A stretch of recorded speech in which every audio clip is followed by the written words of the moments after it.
After a few days, it was time to pick up the hatches from the sandblasters. Here they are in the trunk. After that, I headed back over to Specialty Finishes so that they could powder coat them. It took them about a week to do the powder coating. Here they are in the trunk, ready to go back home and reassemble them. If you remember from disassembly, each hatch has 4 pins, 2 for the hatch dog and 2 for the hinges. Here is she getting ready to put the hinge back in the hatch dog. After that, I moved on to the hinge pins. With the hatches back home, I worked on them in the garage. Here you can see the dog latches and the pressed in pins that need to be removed.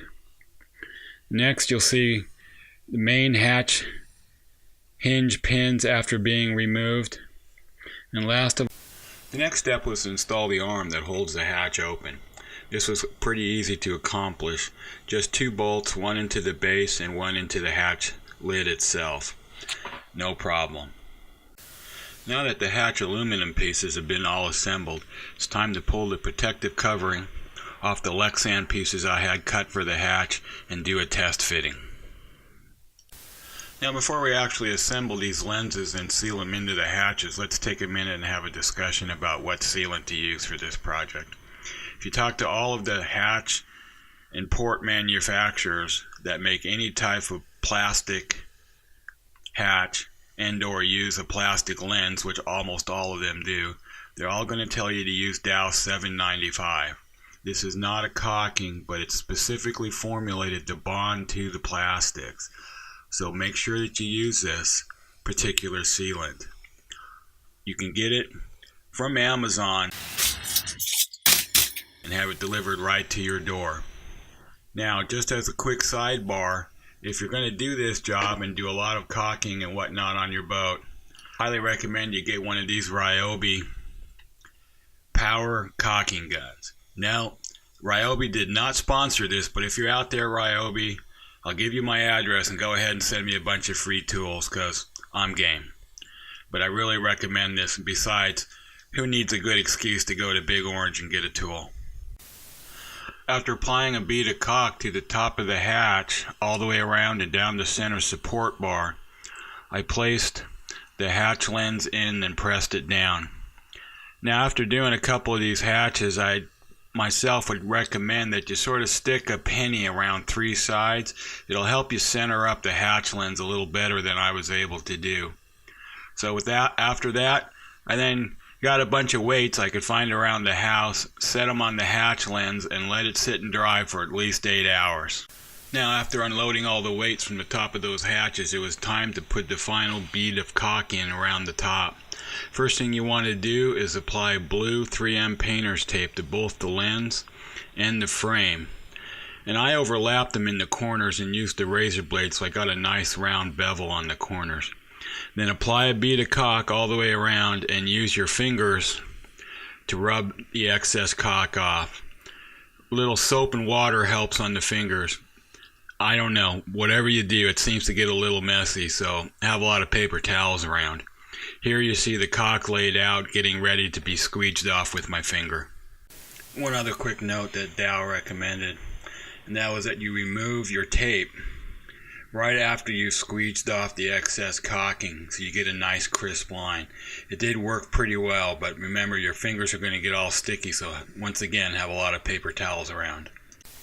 Here we see the hatches after the Dow 795 had dried for almost 3 days. Just as another FYI, Dow tells you it takes 7 to 14 days for this sealant to completely cure. About 8 hours you can touch it, but it's not completely cured. So here we see the hatches with the silicone dried, ready for the final step, and that is installing the rubber gasket. These are Bomar hatches, so as such you need to make sure that you use Bomar gasketing. Comes in this long roll with a peel and stick tape on the back side. And yes, you can get this too delivered to your door from Amazon.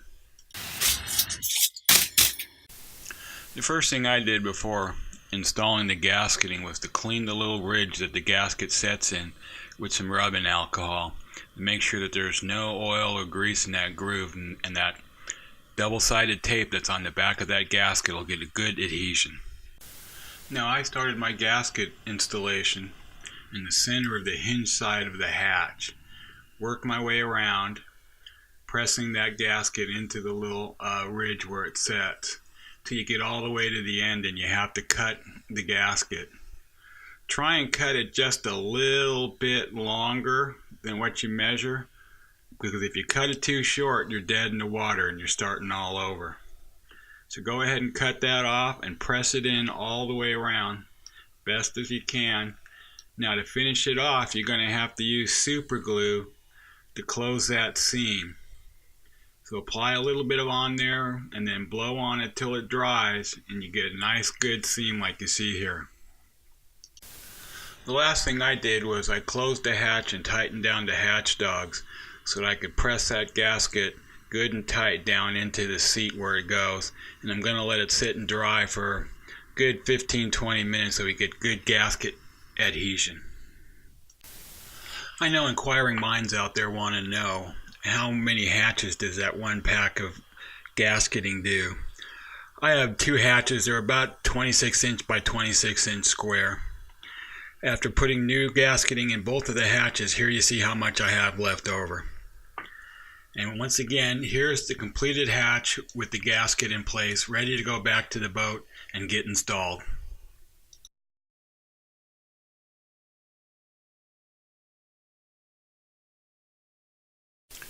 One of the items that's been on my to-do list for quite a while is to rebed the 3 remaining hatches in the V-port because they're leaking. So I set out to do the 2 hatches on the port side of the boat. Got them all removed, got the gasketing all cleaned off, went to reset them back in there to do a dry fit, and lo and behold, the closure rings I had for the outside are the wrong type. They're the right size, but they're for a standard hatch with no guttering in it. As you see here, here's the old closure rings with the 2 notch outs for the guttering. It's 12:30. Whip out the old cell phone, call Bexon, and wouldn't you know it, I get a recording that they're closed at 12 o'clock on this particular Friday for an employee event. Now, Bexon is a family-owned business, and I can appreciate them taking care of their employees. But as luck would have it, what's that old saying? If it wasn't for bad luck, I'd have no luck at all. So I called them on Monday, had them send them out, so it looks like another week this job doesn't get finished.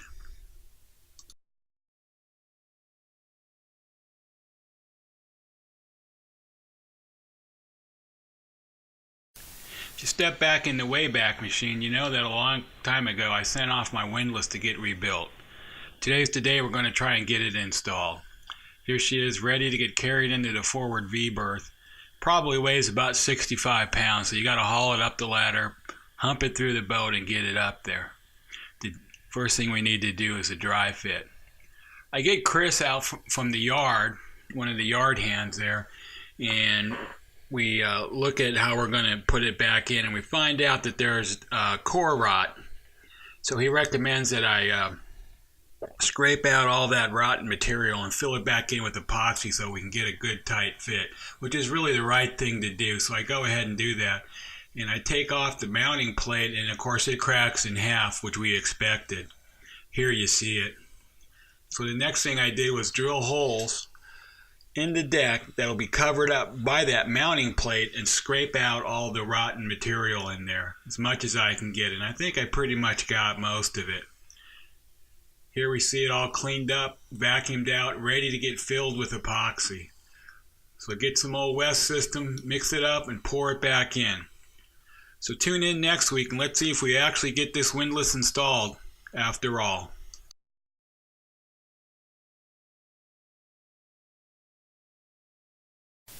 This week I'd like to give a shout out to Liz, Jamie, and their cat Millie aboard the sailing vessel Esper. I've been following them since sometime in 2009 when they were doing podcasts. I found them on the Apple website. So every week I would listen to their adventures as they left Greece, sailed across the Med, down the Red Sea as part of the Vasco da Gama rally. During this time, we had the financial letdown here in the United States, and I was unemployed.